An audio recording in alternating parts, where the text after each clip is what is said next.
Capítulo 27. Los sacramentos de la curación. 1. El sacramento de la penitencia y de la reconciliación. Estructura fundamental y efectos. Cristo quiso que su Iglesia, con la fuerza del Espíritu Santo, continuase su obra de curación y de salvación incluso en sus propios miembros, mediante los sacramentos de la penitencia y de la unción de los enfermos, cf. CCE, 1421. La vida nueva recibida por los sacramentos de la iniciación cristiana no suprime la fragilidad y la debilidad de la naturaleza humana, ni exime al cristiano de la lucha por la conversión, ayudado por la gracia, para procurar la santidad. Esta segunda conversión es una tarea ininterrumpida para toda la Iglesia, que recibe en su propio seno a los pecadores, y que, siendo santa al mismo tiempo que necesitada de purificación constante, busca sin cesar la penitencia y la renovación, LG 8. Y uno de los auxilios divinos con los que cuenta para lograrla es el sacramento de la penitencia, cf. CCE, 1426 a 1428, cuyos elementos y efectos principales aparecen sintetizados en el C959, que introduce el correspondiente título codicial. La disciplina y la celebración del sacramento de la penitencia han experimentado un desarrollo a lo largo de los siglos, pero manteniendo siempre la misma estructura fundamental, que comprende dos elementos igualmente esenciales, los actos del sujeto que se convierte bajo la acción del Espíritu Santo, a saber, contrición, confesión y satisfacción, y la actuación del ministro, solamente el sacerdote, obispo o presbítero, que, ejerciendo el poder de las llaves de la Iglesia, cf.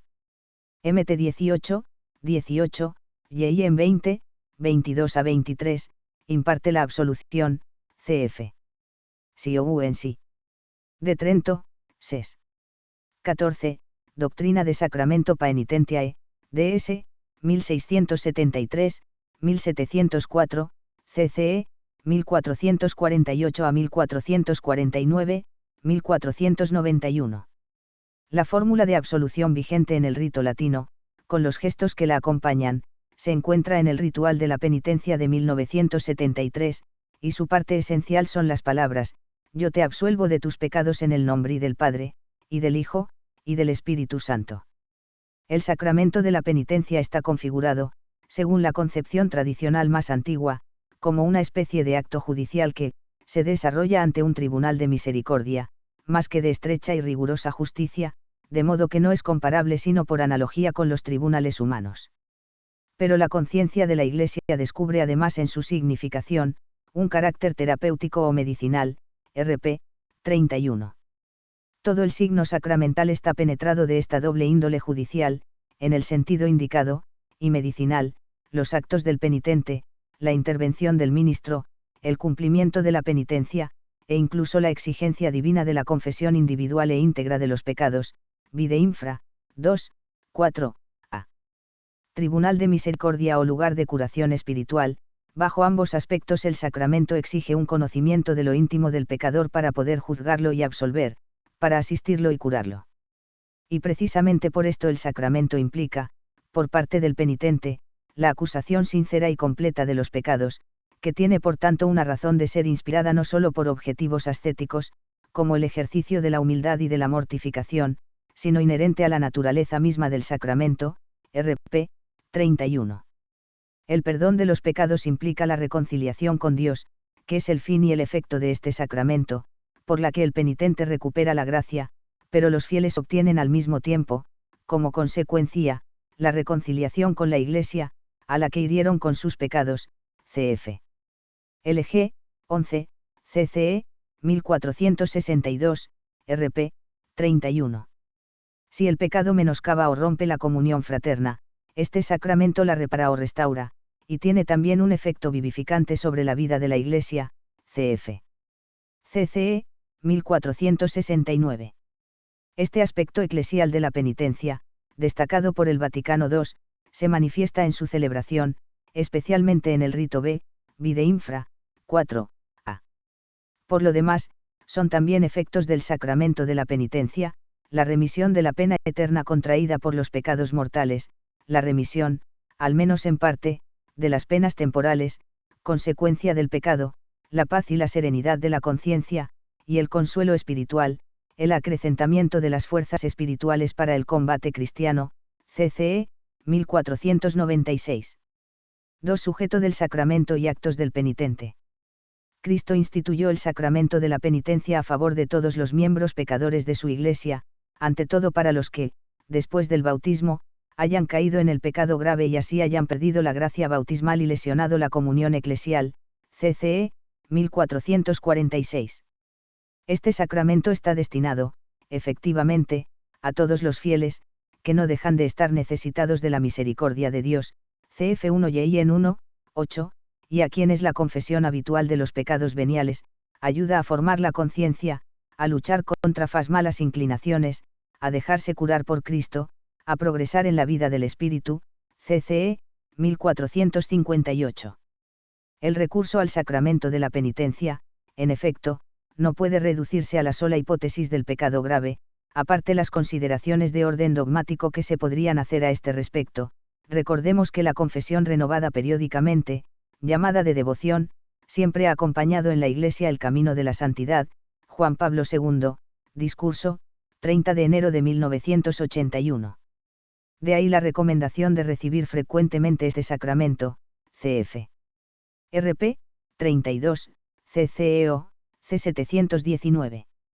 Entre los actos que ha de poner el penitente, para recibir el salud ABLR medio del sacramento de la penitencia, aparece en primer lugar la contrición o rechazo de los pecados cometidos, que incluye el propósito de enmienda y conviene preparar mediante un examen de conciencia, CFC 987, CCE, 1451 a 1454.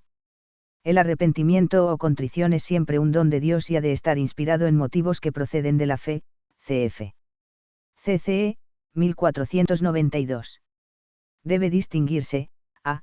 La contrición perfecta, que brota por amor de caridad hacia Dios, obtiene el perdón incluso de los pecados mortales y comprende el propósito de recurrir tan pronto sea posible a la confesión sacramental, como está prescrito, salvo causa grave, antes de comulgar, vide XXVI, 4, b, y b, la atrición o contrición imperfecta, que nace de la consideración de la fealdad del pecado o del temor a la condenación eterna y a las demás penas que amenazan al pecador, y no alcanza por sí misma el perdón de los pecados graves, aunque sí dispone a obtenerlo en el sacramento de la penitencia, cf.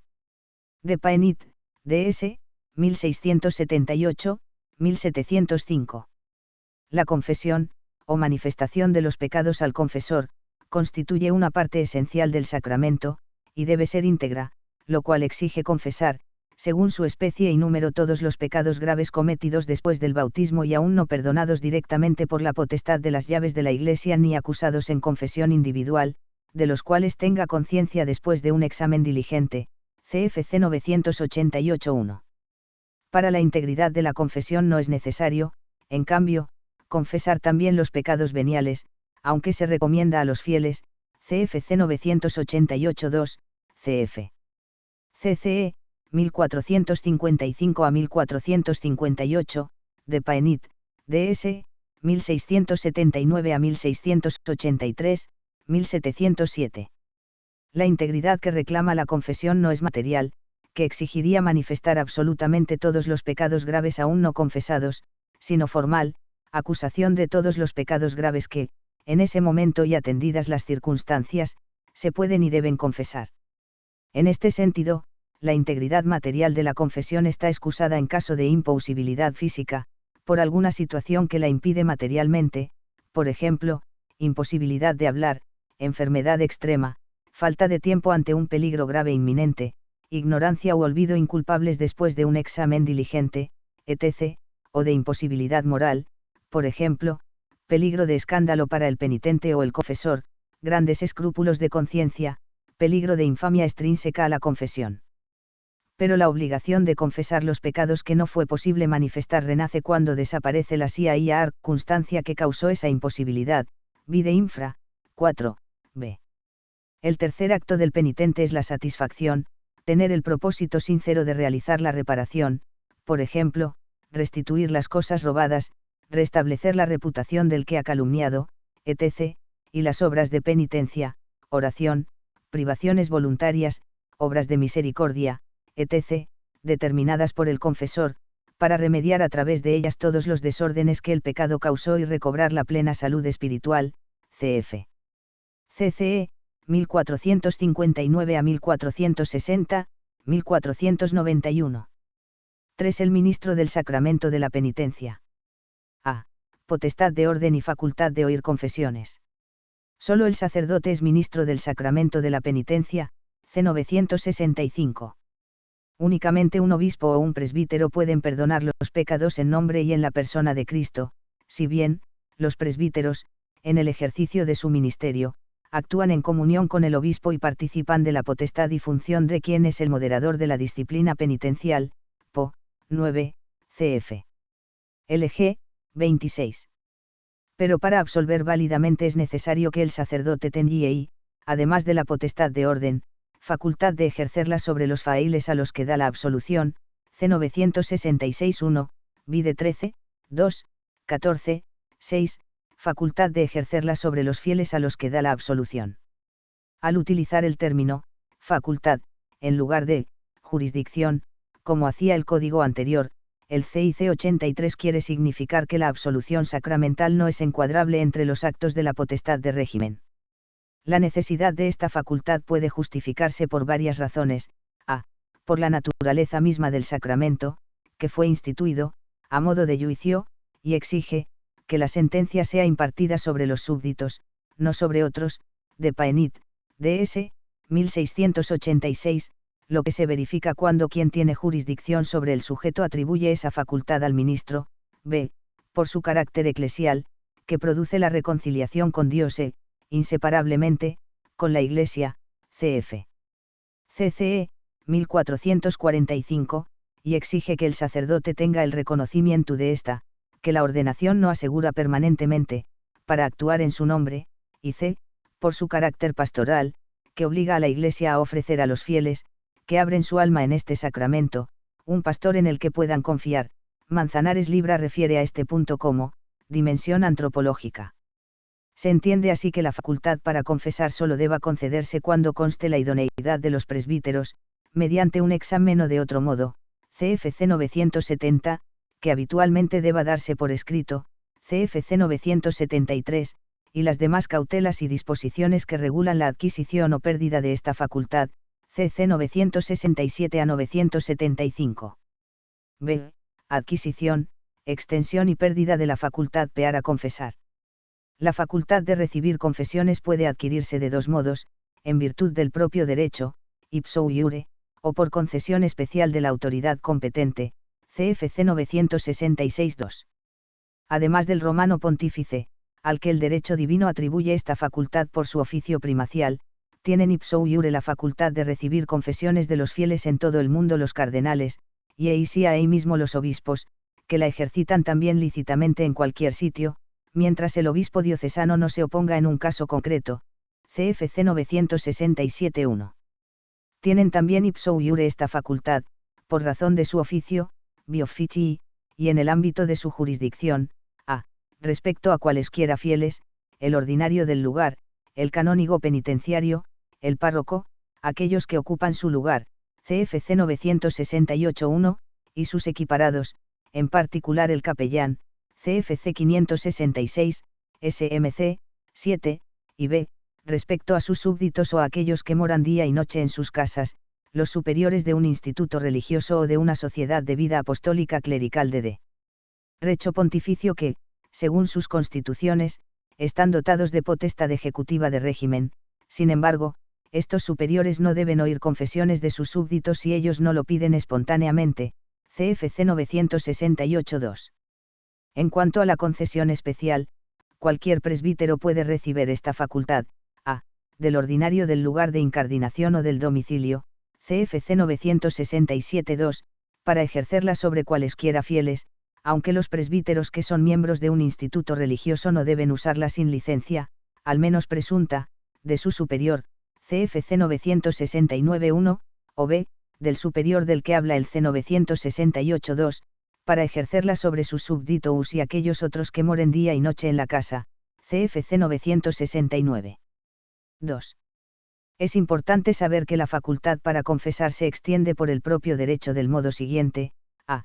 Quienes la tienen respecto a cualesquiera fieles por razón de su oficio, por concesión del ordinario del lugar de incardinación o del ordinario del lugar donde tienen su domicilio, pueden ejercerla en cualquier parte, a no ser que el ordinario de algún lugar se opusiera en un caso concreto, quedando en pie lo que prescribe el C. 974 2-3 sobre la revocación de esa facultad, CFC 967. 2, y b. Quienes la tienen en virtud de los CC 968-2 y 969-2, pueden ejercer esa misma facultad respecto a todos los miembros de ese instituto religioso o sociedad de vida apostólica, y sobre cuantos moran día y noche en sus casas, y la usan también lícitamente, a no ser que un superior mayor se oponga en un caso concreto respecto a sus propios súbditos, CFC 967-3. No obstante, quien tiene facultades otorgadas por su ordinario del lugar de incardinación, si cambia de domicilio de modo estable, es lógico que pida las facultades al ordinario del lugar del domicilio, o al menos que ponga en su conocimiento que las posee. El CIC 83 ha simplificado notablemente, en relación con el código anterior, la regulación de toda esta materia, en la que han de tenerse también en cuenta el C 144, sobre la suplencia de potestad, vide 14, 7, y el C 976.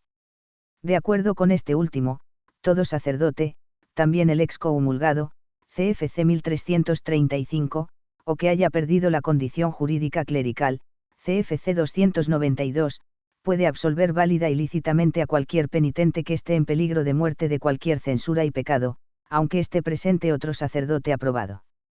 La razón de ambas excepciones disciplinares es evitar cualquier traba canónica para facilitar la salvación de las almas. Finalmente, en conexión con el modo de adquirirla, dicha facultad cesa por pérdida del oficio, si se tenía biofici, por la escardinación o cambio de domicilio, si se tenía por concesión del respectivo ordinario del lugar, o por revocación expresa del ordinario del lugar o del superior competente, si hubiera una causa grave, CFC C 974 a 975. 4. Celebración y ejercicio del ministerio de la reconciliación. A. Forma ordinaria de celebrar el sacramento. Actitud y deberes del confesor. La confesión individual e íntegra, con absolución individual, es la única forma ordinaria de celebrar el sacramento de la penitencia, CFC 960, vide infra, 4, b. La celebración ordinaria puede seguir el rito A, para reconciliar a un solo penitente, o el rito B, para reconciliar a varios penitentes mediante la confesión y absolución individual de cada uno, a la que preceden y siguen unos actos comunitarios. En relación con ello, ha enseñado Juan Pablo II, el vínculo entre confesión y perdón, ya inscrito en la naturaleza de las cosas, pertenece a lo esencial del sacramento, por lo cual, la confesión personal es una exigencia de orden dogmático, alocución, 1.4 1982. Y en el MP. Misericordia Dei, 7 de abril de 2002, explica que la Iglesia ha visto siempre un nexo esencial entre el juicio confiado a los sacerdotes en este sacramento y la necesidad de que los penitentes manifiesten sus pecados, cf. Siouensi. De Florencia, Decr. Pro Armenis, DS, 1323, de Paenit. DS, 1679. Para poder discernir las disposiciones de los fieles, en orden a la absolución y a la imposición de la penitencia oportuna, hace falta que éstos confiesen sus pecados, hasta el punto de que la confesión completa de los pecados guiare y veces, por institución divina, parte constitutiva del sacramento, cf. De Paenit, DS, 1707, C 988-1, por lo que su obligatoriedad no puede ser dispensada ni depender del libre juicio de los pastores, y permanece integiare incluso cuando la imposibilidad excusa momentáneamente de ella, vide supra, 2. Al oír confesiones, el sacerdote ha de tener presente, que hace las veces de juez y de médico, y que ha sido constituido por Dios ministro de justicia y a la vez de misericordia divina, para que provea al honor de Dios y a la salud de las almas, C 978-1.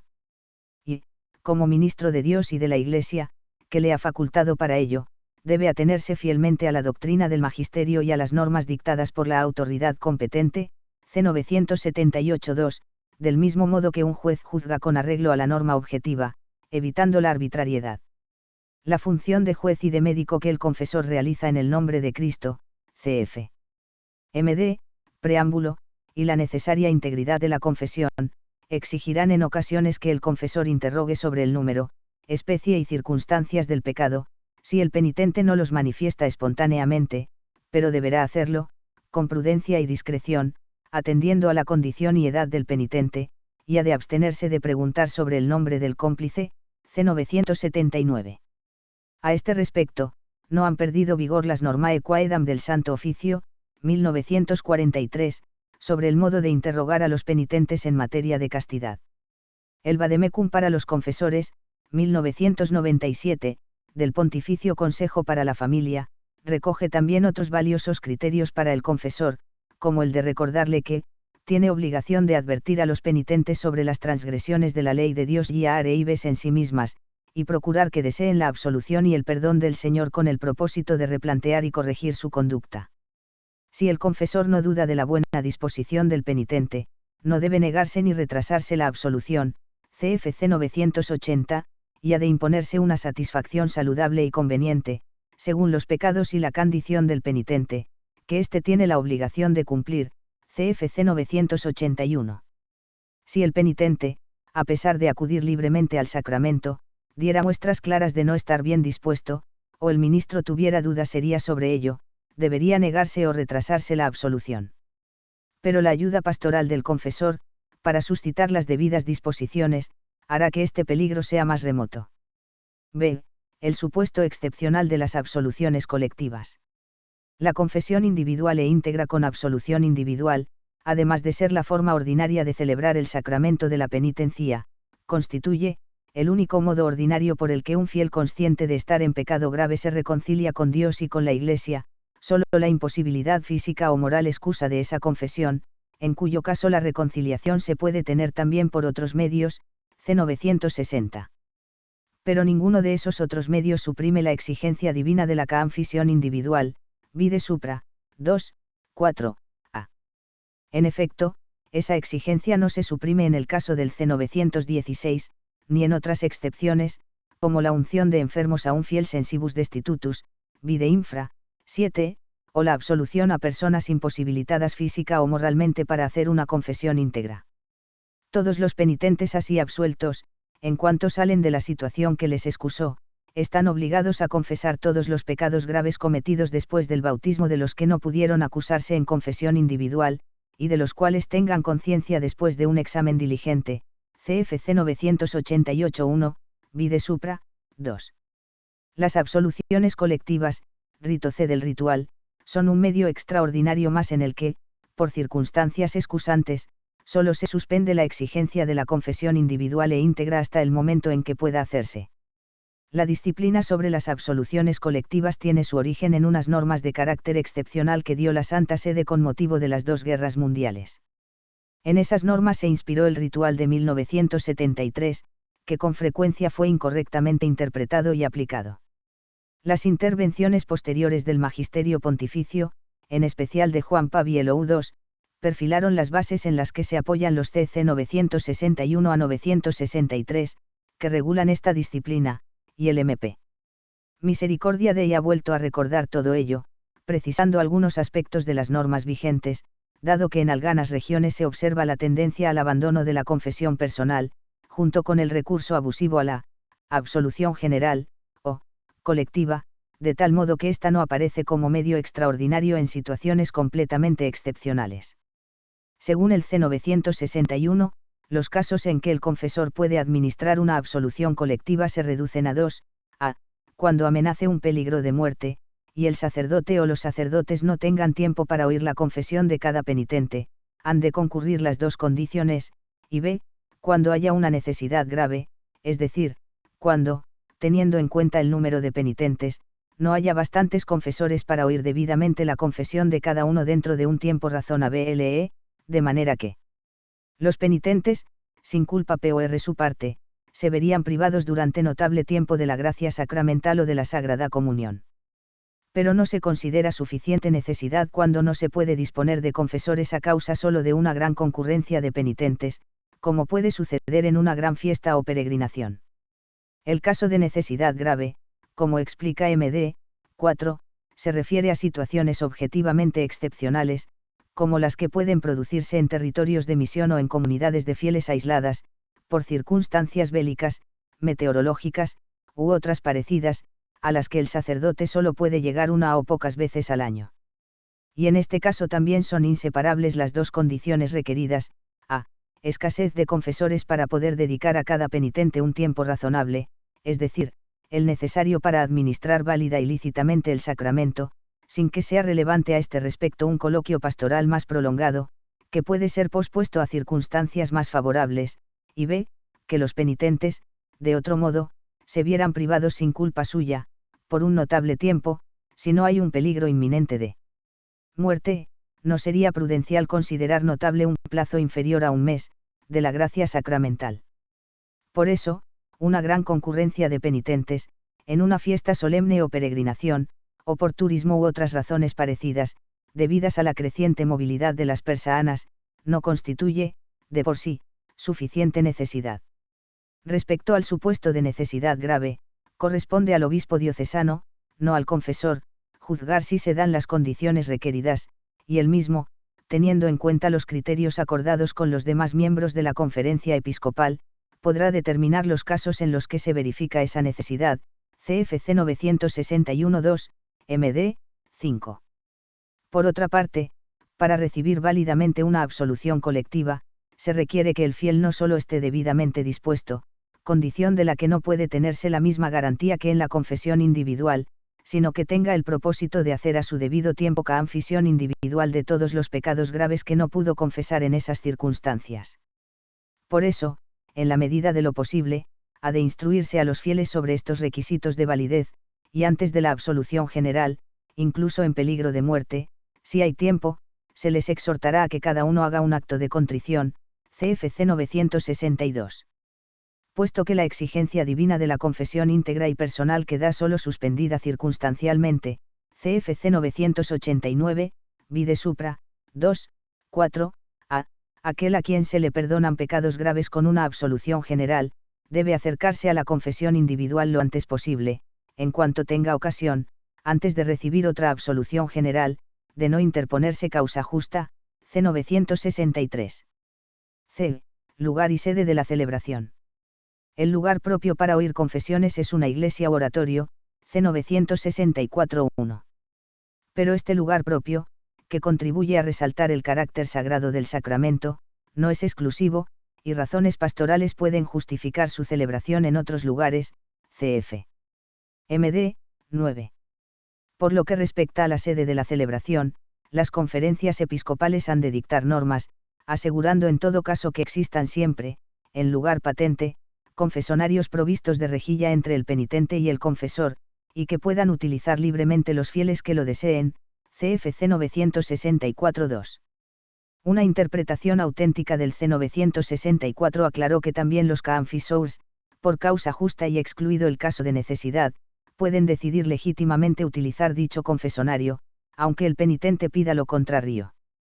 Como explica Rincón Pérez, el uso conforme a derecho de estos confesonarios con rejilla fija, a la que Pablo VI llamó diafragma protector, cumple estas importantes funciones: salvaguardar la necesaria discreción, garantizar el derecho de los fieles a confesarse sin revelar su identidad personal, facilitar la comprensión del carácter sacramental del acto, y tutelar el derecho de cada fiel, confesor y penitente, a defender su integridad y su honra de cualquier peligro o sospecha.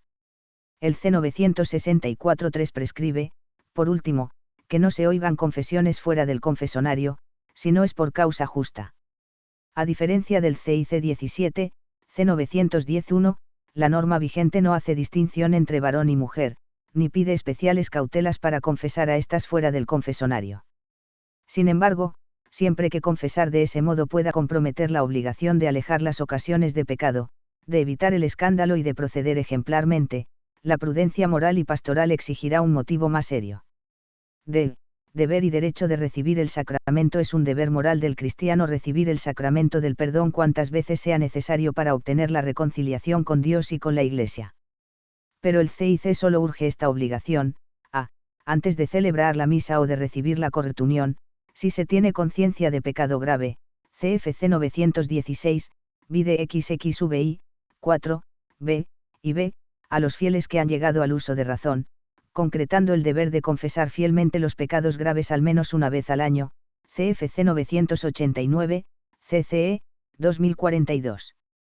El CCEO señala incluso que cualquier fiel que sea consciente de estar en pecado grave, debe recibir cuanto antes el sacramento de la penitencia, C719.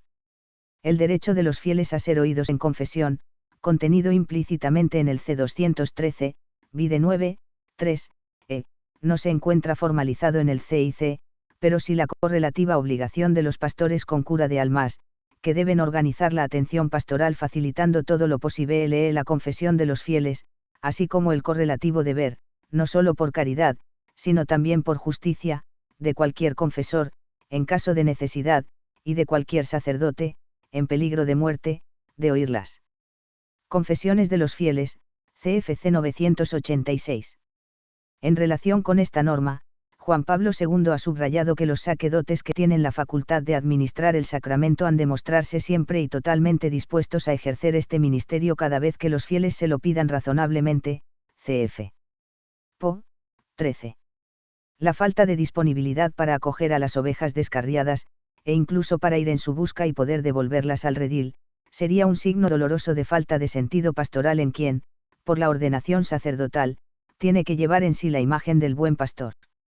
Y como un modo concreto de facilitar la confesión de los fieles, particularmente, se recomienda la presencia visible de los confesores en los lugares de culto durante los horarios previstos, la adecuación de estos horarios a la situación real de los penitentes, y la especial disponibilidad para confesar antes de las misas y también para atender a las necesidades de los fieles durante la celebración de la Santa Misa, si hay otros sacerdotes disponibles, MD, 1 y 2. En cuanto a la elección del ministro, todo fiel tiene derecho a confesarse con el confesor legítimamente aprobado que prefiera, aunque sea de otro rito, C991. Sin menoscabo de este derecho, y para facilitar su ejercicio, la ley establece ulteriores determinaciones en relación con los seminaristas, C240, y con los religiosos, C630. Pero, aunque pueda haber algún deber moral de acudir a un determinado confesor, por diversos factores, la libertad canónica para elegir confesor es máxima, Rincón Pérez. Y, ya dentro de la confesión, puede decirse que el fiel tiene derecho a ser absuelto si está bien dispuesto, aunque el CIC solo recoge el correlativo deber del confesor, CFC 980, vide supra, 4, a, que es quien debe comprobar la buena disposición del penitente. 5. El sigilo sacramental y la tutela de la santidad del sacramento. El sigilo sacramental, así se denomina el específico secreto que debe guardar el confesor, es absolutamente inviolable, y se extiende a todo lo que el penitente declara como pecado en orden a obtener la absolución, con independencia de que la reciba o no, por el motivo que sea. No obstante, el confesor ha de guardar también la mayor reserva sobre las demás materias tratadas en confesión, para no hacer odioso el sacramento. La gravísima obligación del sigilo está fundada en el derecho divino, en el derecho del fiel a la buena fama y a la intimidad, CFC 220, vide 9, 3,1, en el deber natural del secreto, y, de modo especial, en la naturaleza y santidad del sacramento, en el que el confesor no actúa a título personal, sino en el nombre de Cristo, de modo que todo lo que el penitente le manifiesta para ser absuelto es algo cuyo conocimiento pertenece a Dios. La inviolabilidad del sigilo vivida siempre en la Iglesia, que es absoluta y permanente, prohíbe que el confesor descubra al penitente, de palabra o de cualquier otro modo, y por ningún motivo, CFC 983-1, ni siquiera el peligro de muerte. Si el confesor lo violara directamente, es decir, si manifestara el pecado oído en confesión y la identidad del penitente, diciendo su nombre o indicando circunstancias que permitieran identificarlo, incurriría en excomunión latae sententiae reservada a la sede apostólica, vide 34, 3, mientras que la violación indirecta del sigilo, por palabras, obras u omisiones del confesor de las que pudiera deducirse el pecado e identificarse al penitente, debería ser castigada en proporción a su gravedad, que admite grados según se acerque más o menos a la violación directa, CFC 1388-1, vide 34, 4. La obligación del secreto, que corresponde al posible intérprete, CFC 990, y a las demás personas que, de cualquier manera, por ejemplo, por haber oído accidentalmente parte de una confesión mientras esperaban su turno, hayan tenido noticia de los pecados acusados en confesión, CFC 983-2, se extiende a la misma materia que el sigilo, y está previsto que quienes la quebranten sean castigados con una pena justa, sin excluir la excomunión, CFC 1388-2. En relación con ello, y por su especial gravedad, la grabación o difusión en medios de comunicación de lo manifestado en confesión por el penitente o el confesor está tipificada como delito específico, vide 34, 4. Por razones muy cercanas a las que llevan a la Iglesia a urgir el sigilo y la obligación del secreto, se prohíbe terminantemente al confesor hacer uso, con perjuicio del penitente, de LSS conocimientos adquiridos en la confesión, CFC 984-1, aunque lo hiciera salvando el sigilo sacramental. Quien está constituido en autoridad, concreta además el C984-2, no puede en modo alguno hacer uso, para el gobierno exterior, del conocimiento de pecados que haya adquirido por confesión en cualquier momento. Y para evitar hasta la menor ocasión de estos peligros, el C985 prescribe que el maestro de novicios y su asistente, y el rector del seminario o de otra institución educativa, no deben oír confesiones sacramentales de sus alumnos residentes en la misma casa, a no ser que los alumnos lo pidan espontáneamente en casos particulares. Asimismo, los confesores del seminario no pueden tomar parte activa en las decisiones acerca de la admisión de los alumnos a las sagradas órdenes, o de su expulsión del seminario, CFC 242. El sacerdote que, fuera del peligro de muerte, caso en el que no opera limitación alguna, ni para la validez ni para la licitud, pretendiera absolver a su cómplice en un pecado contra el sexto mandamiento del Decálogo, le absolvería inválidamente, CFC 977, e incurriría en excomunión latae sententiae reservada a la sede apostólica, CFC 1378-1, vide 34, 3, El sacerdote que, en la confesión o con ocasión o pretexto de ella, solicitara al penitente a un pecado contra el sexto mandamiento del Decálogo, cometería el delito de solicitación, solicitatio ad turpia, tipificado en el C 1387. Asimismo, la falsa denuncia de solicitación en confesión constituye un delito, CFC 1390. La absolución de este pecado, que no está ya reservado a la Santa Sede, está condicionada a la retractación forma L de la falsa denuncia, y a la disposición del penitente a reparar los daños causados, CFC 982.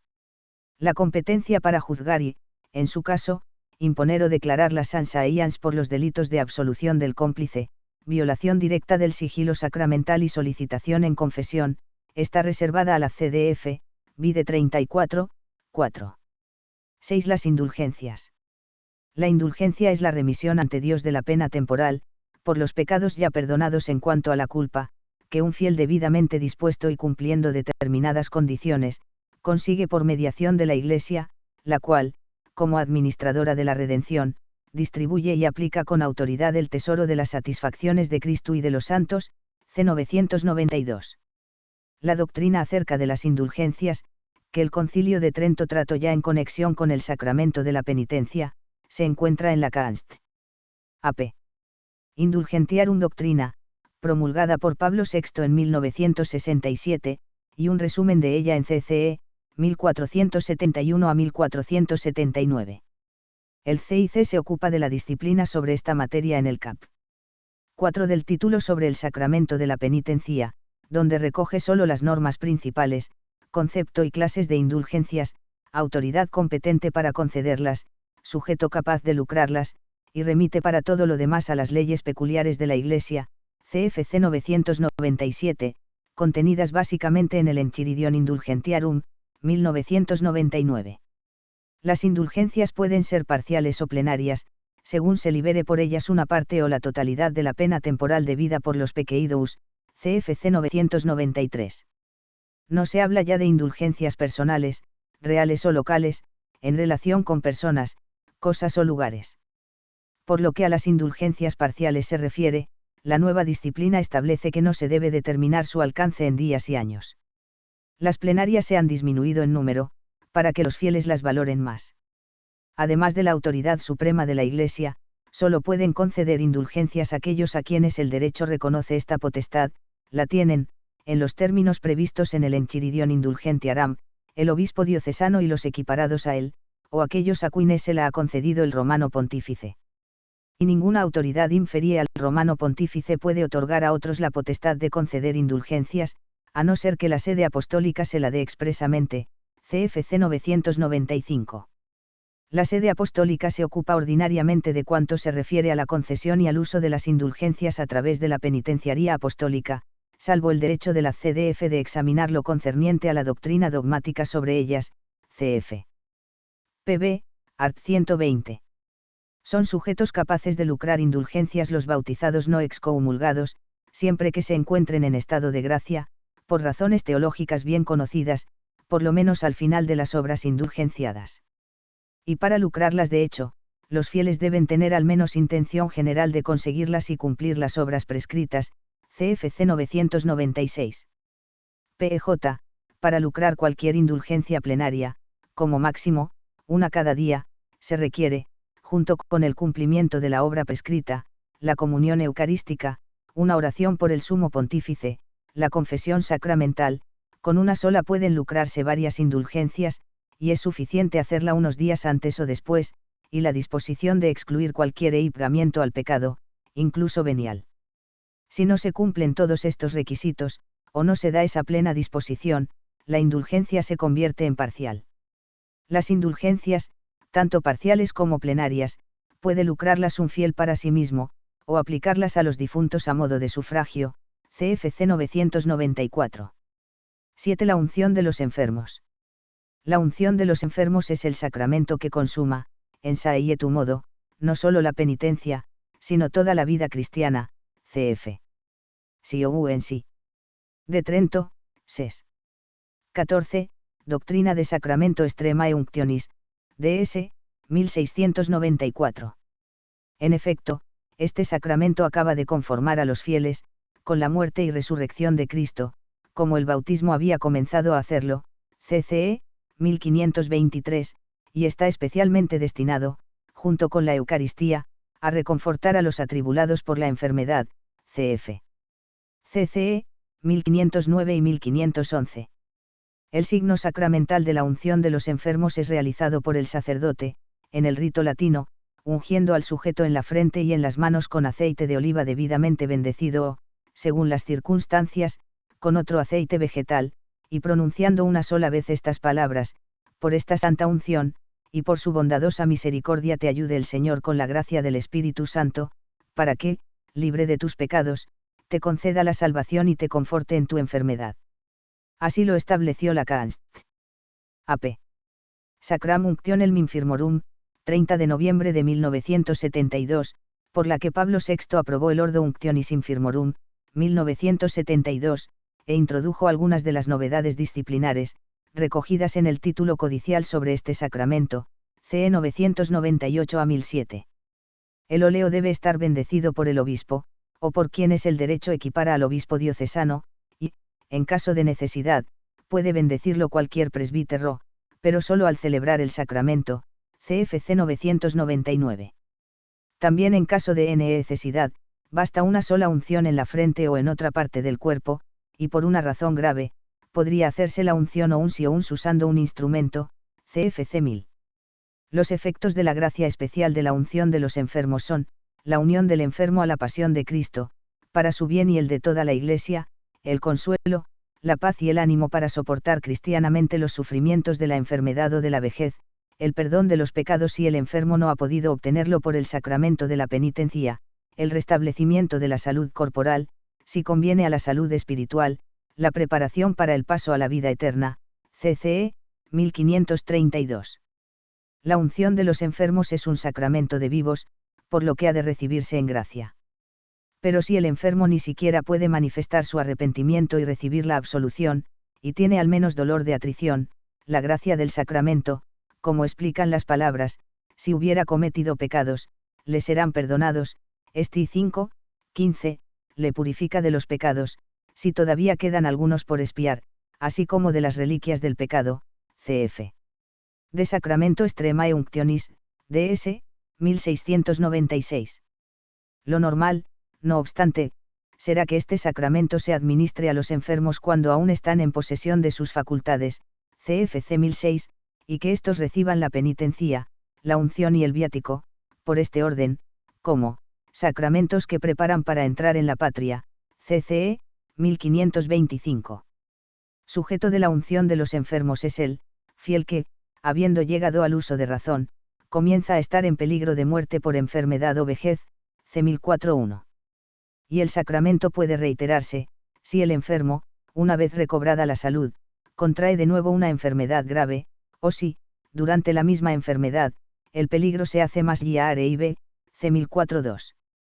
El CIC establece que, los pastores de almas y los familiares del enfermo deben procurar que sea reconfortado en tiempo oportuno con este sacramento, C 1001. A las enfermedades que ponen en peligro la vida se equiparan, a estos efectos, las intervenciones quirúrgicas graves o en las que se prevea un postoperatorio dificultoso. Por vejez se entiende aquí la ancianidad que comienza a desmoronar el organismo. En la duda de si el sujeto ha alcanzado el uso de razón, sufre una enfermedad grave o ha fallecido ya, como señala el C1005, administresele este sacramento. Se hará siempre, por tanto, de modo absoluto, y no ya sub conditione. Este sacramento debe administrarse a quienes lo hayan pedido al menos de manera implícita, CFC 1006, es decir, cuando se puede presumir que, como cristianos que son, lo pedirían si tuvieran lucidez. No debe administrarse, en cambio, a quienes persistan obstinadamente en un pecado grave manifiesto, CFC 1007. Ministro de la unción de los enfermos, a efectos de validez, es todo sacerdote, obispo o presbítero, y solo él. Por la función de este sacramento, los requisitos para su administración lícita no son muy estrictos. Normalmente, los sacerdotes con cura de almas, párroco, vicario parroquial, capellán de hospital, etc., son quienes tienen la obligación y el derecho de administrar la santa unción a los fieles confiados a su cuidado, por una causa razonable.